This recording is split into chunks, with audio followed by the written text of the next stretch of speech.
Binibining Happy Glow ho of Happy Glow TV, Alas Dinit, Barangay Ilumabis, lungsod ng Kidapawan. Nandito tayo ngayon sa pinaka-trending na pasyalan na kung saan inyong matatagpuan ang steam bath or ang napakalaking takuri na yan.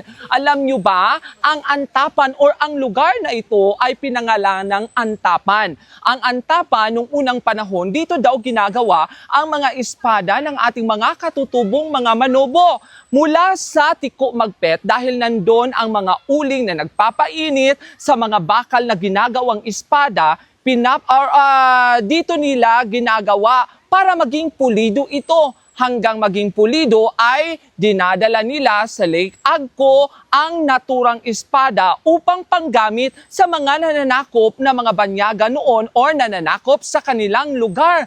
At dito mo rin matatagpuan ang pinakamataas na bundok sa Pilipinas at syempre hindi mawawala ang Lake Agco. Halina at puntahan natin ang pinakabagong atraksyon ng Antapan Jacuzzi or Jacuzzi Antapan Resort na napakaganda only here at Barangay Ilumabis, Kidapawan.